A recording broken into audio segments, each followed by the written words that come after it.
महाभारत में क्यों मृत राजा से रानी ने किया मिलन, जिससे हुए एक दो नहीं बल्कि 7 बेटे। ये बात साइंस भी मानती है। महाभारत में एक वाकया ऐसा भी है जहाँ एक प्रतापी राजा की मृत्यु के बाद उसकी रानी ने उसके मृत शरीर से मिलन करना पड़ा, जिससे उन्होंने 7 बेटों को जन्म दिया। महाभारत के दौरान एक ऐसे राजा थे जिनका जिक्र राजा व्यूसिताश के तौर पर किया जा गया है। उनके साथ ये कहानी जुड़ी हुई है कि उन्हें अपार शक्तियाँ हासिल थीं। जब उनकी मृत्यु हुई तो वह संतान विहीन थे। तब रानी ने मृत राजा के शरीर से मिलन किया, इससे उन्हें 7 बेटे हुए। दरअसल महाभारत में इस प्रतापी राजा का जिक्र राजा पांडु यानी पांडवों के पिता ने अपनी बड़ी रानी कुंती से किया था।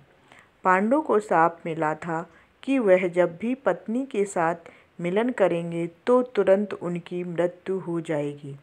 ये शाप उन्हें तब मिला जब उन्होंने प्रेमरत हिरणों की जोड़ी को अपने बाणों से भेद कर मार डाला।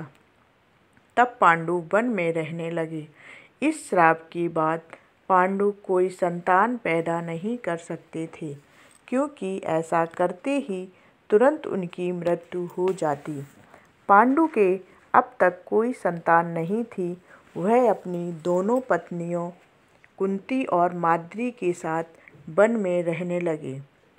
राजा पांडु को संतान नहीं हो पाने पर काफ़ी चिंता रहती थी। एक दिन उन्होंने एकांत में कुंती से कहा, तुम संतान प्राप्ति की कोशिश करो। महाभारत दौर में स्त्रियां आपात स्थिति में उत्तम वर्ण के पुरुष या देवर से पुत्र प्राप्त कर सकती थीं। खुद राजा पांडु, धृतराष्ट्र और विदुर का जन्म इसी तरह ऋषि व्यास के साथ संसर्ग से हुआ था। मृत राजा ने कैसे पैदा किए 7 बेटे?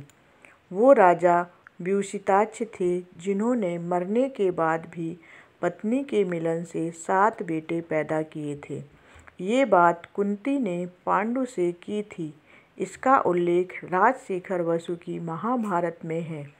पांडु से कुंती ने यही कहा कि अगर राजा व्यूसिताक्ष की मृत्यु के बाद भी रानी भद्रा ने उनसे मिलन किया, गर्भवती हुई 7 बेटों, तो आप भी तपस्या के प्रभाव से मेरे गर्भ में मानस पुत्र की उत्पत्ति कर सकते हैं।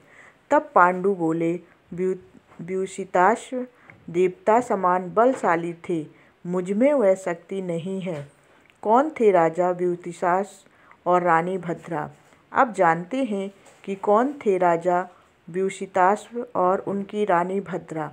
वह चंद्रवंश के राजा शंखण्ड के पुत्र थे। व्यूसिताक्ष ने राजा कशीवत की पुत्री भद्रा से विवाह किया, जो अपनी सुंदरता के लिए प्रसिद्ध थी। महाभारत में व्यूसिताक्ष को एक धर्मी राजा बताया गया है। कहा जाता है कि उसने एक महान बलिदान किया था, जिसमें इंद्र के नेतृत्व में सभी आकाशीय देवता आए थे।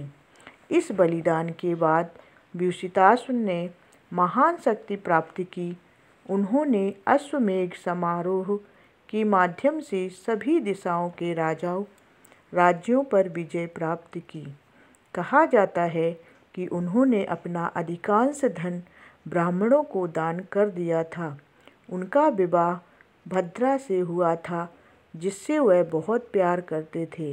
रानी भद्रा को उस समय भारत की सबसे सुंदर स्त्री माना जाता था। उनके कोई संतान नहीं थी।